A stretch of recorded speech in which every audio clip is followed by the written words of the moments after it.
Hi guys, welcome back. तो इस series के थ्रू हम बिजनेस इकोनॉमिक्स के वेरियस कॉन्सेप्ट्स डिस्कस कर रहे हैं जो आपके सीए फाउंडेशन के पेपर 4 के लिए रेलेवेंट है। हमने ऑलरेडी चैप्टर 1 खत्म कर लिया है और अभी हम चैप्टर 2 स्टडी कर रहे हैं that deals with the theory of demand and supply. और आज हम पढ़ने वाले हैं about the total outlay method of calculating price elasticity. तो चलिए स्टार्ट करते हैं। देखिए, हम ऑलरेडी बहुत सारे मेथड्स पढ़ चुके हैं to calculate price elasticity, right? जैसे कि आपकी परसेंटेज मेथड या पॉइंट इलास्टिसिटी मेथड या फिर arc elasticity method. So total outlay method different कैसे है इन सबसे? देखिए, इन तीनों में ही आपको चेंज इन क्वांटिटी डिमांडेड या डेल्टा क्यू निकालने की जरूरत होती है to calculate price elasticity, right? अब एक ऐसा केस मान लीजिए जहाँ पे आपके पास डेटा नहीं है to calculate delta Q, to calculate change in quantity demanded, या फिर जो आपके पास डेटा है उससे आप accurately change in quantity demanded नहीं निकाल पा रहे। तो in that case you can use the total outlay method to find out कि आपकी गुड की डिमांड इलास्टिक है या इन इलास्टिक है। ठीक है, देखिए, आउटले का मतलब होता है एक्सपेंडिचर। कंज्यूमर्स कितना एक्सपेंडिचर कर रहे हैं आपके गुड्स पे, ठीक है? तो ये हम निकाल सकते हैं by multiplying the price of the commodity into quantity purchased. So ये आपको एक्सपेंडिचर का फिगर देगा, ठीक है? आपके गुड्स के ऊपर कितना खर्च कर रहे हैं consumer, and just by looking at this figure आप बता पाते हो कि आपकी गुड्स इलास्टिक है या इन इलास्टिक है ना। देखिए, यहाँ पे तो हमने प्राइस इंटू क्वांटिटी परचेज लिया हुआ है, राइट?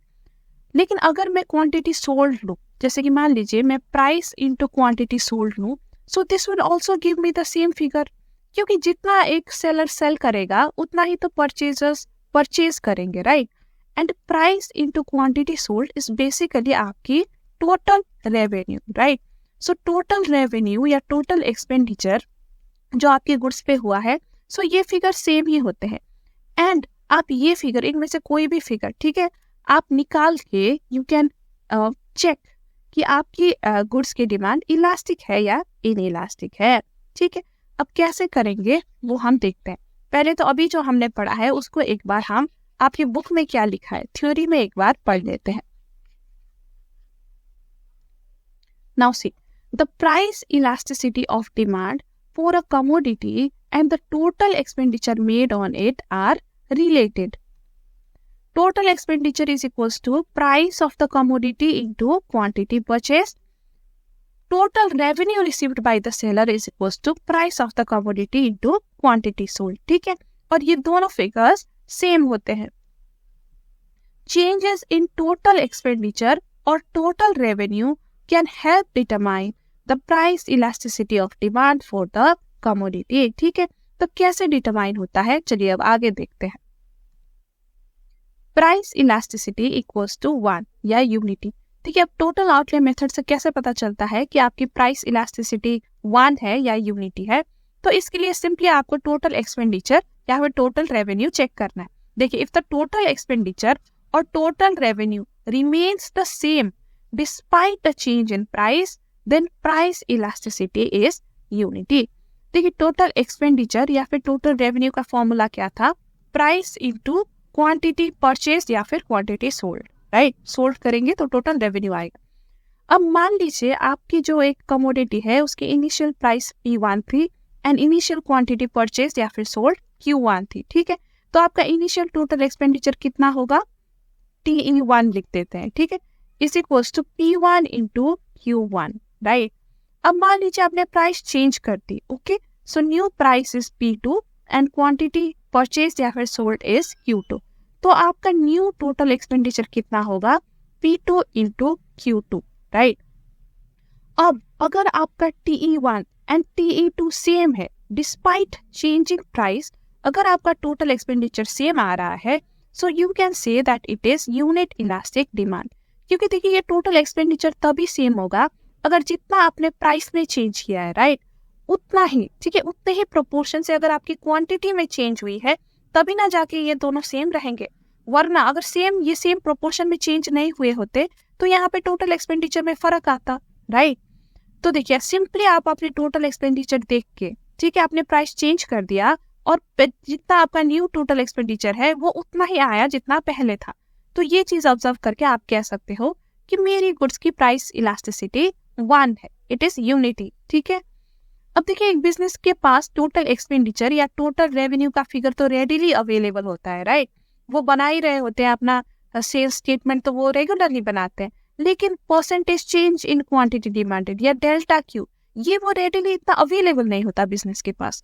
तो अगर आपको क्विकली एनालाइज करना है कि आपकी गुड की डिमांड इलास्टिक है, यूनिट इलास्टिक है, इनइलास्टिक है, तो सिंपली आप जो फिगर आपके पास ऑलरेडी अवेलेबल है टोटल रेवेन्यू का फिगर, सिंपली उसको देखो। अगर वो पहले भी सेम था, ठीक है, और प्राइस डिक्रीज या इंक्रीज करने के बाद भी सेम है, तो इसका ये मतलब है कि आपकी डिमांड यूनिटी है। Price elasticity greater than unity. अब आपकी प्राइस इलास्टिसिटी ग्रेटर देन 1 है, ये हम कैसे पता लगा सकते हैं? आउटले मेथड से। देखिए, इफ टोटल एक्सपेंडिचर और total revenue increases when price decreases और decreases when price increases, then elasticity is greater than unity. देखिए, आपका जो टोटल एक्सपेंडिचर है ये इंक्रीज हो रहा है व्हेन यू डिक्रीज प्राइस, या फिर आपका टोटल एक्सपेंडिचर डिक्रीज हो रहा है व्हेन यू इंक्रीज प्राइस। यानी कि total expenditure and price opposite direction में अगर मूव कर रहे हैं, that means your elasticity is greater then 1। या फिर हम कह सकते हैं कि आपकी गुड की जो डिमांड है वो इलास्टिक है। तो कैसे? चलिए एग्जाम्पल लेके हम समझते हैं। मान लीजिए इनिशियली प्राइस आपकी ₹5 है, ठीक है, और इस प्राइस में जो आपकी क्वांटिटी परचेस्ड है वो 20 है, तो आपका टोटल एक्सपेंडिचर हो गया 100, राइट। अब मान लीजिए आपने प्राइस डिक्रीज कर दी टू ₹4। अब इस प्राइस में अगर आपका क्वांटिटी सेम ही रहता, फिर तो आपका टोटल एक्सपेंडिचर कम होना था, राइट। लेकिन लेट्स से आपकी एक्सपेंडिचर इंक्रीज और हो गई है, 120 हो गई है when you decrease your price to 4। तो ये कब पॉसिबल है? देखिए, ये तभी पॉसिबल है अगर आपका जो ये क्वांटिटी है ये ज्यादा प्रोपोर्शन में चेंज हो रहा है as compare to change in price, right. तो यहाँ पे आपको 120 होने के लिए क्वांटिटी परचेज आपकी 30 होनी जरूरी है। तो देखिए, प्राइस आपकी कितनी कम आपने डिक्रीज करी प्राइस, लेकिन क्वांटिटी परचेज कितनी ज्यादा आपकी इंक्रीज हो गई है। सो यहाँ पे change in quantity purchase, right, वो ज्यादा है as compare to change in price. तो इस वजह से आपकी रेवेन्यू ज्यादा आ रही है।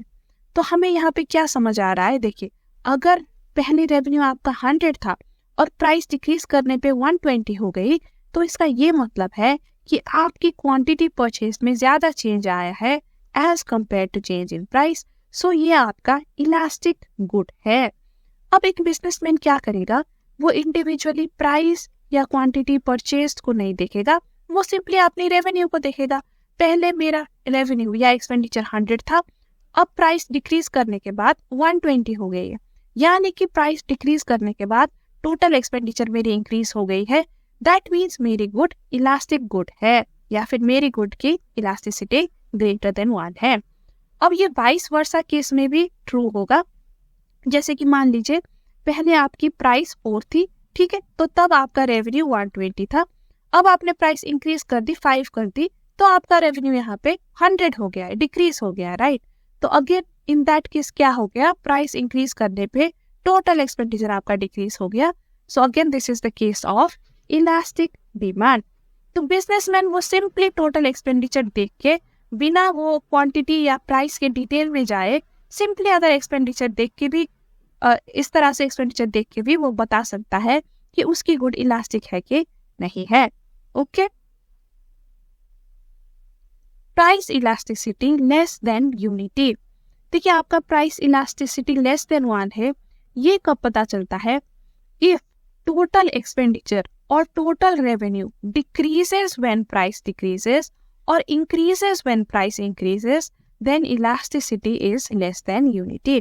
देखिए, आपका टोटल एक्सपेंडिचर डिक्रीज हो रहा है व्हेन यू डिक्रीज प्राइस, या फिर आपका टोटल एक्सपेंडिचर इंक्रीज हो रहा है व्हेन यू इंक्रीज प्राइस, यानी कि सेम डायरेक्शन में मूव कर रहे हैं टोटल एक्सपेंडिचर एंड प्राइस।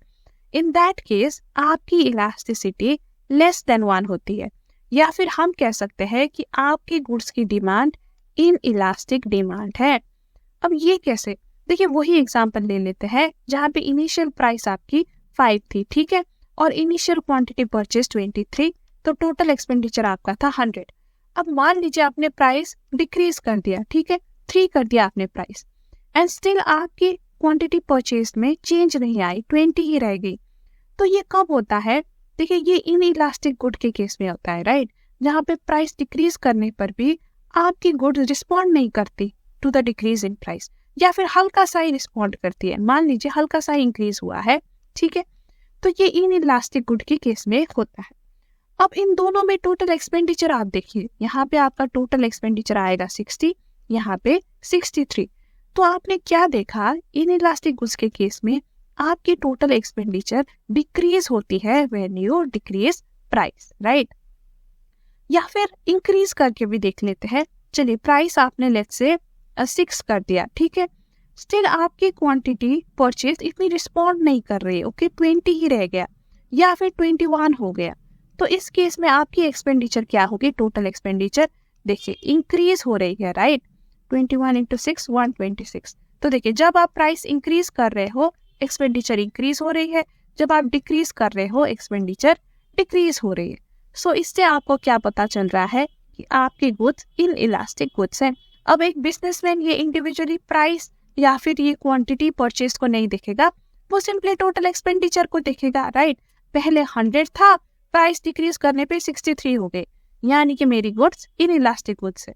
या फिर प्राइस इंक्रीज करने पे 120 हो गए, सो प्राइस इंक्रीज करने पे एक्सपेंडिचर इंक्रीज और हो रही है, अगेन मतलब कि मेरी इलास्टिसिटी लेस देन 1 है और मेरे गुड्स इन इलास्टिक है।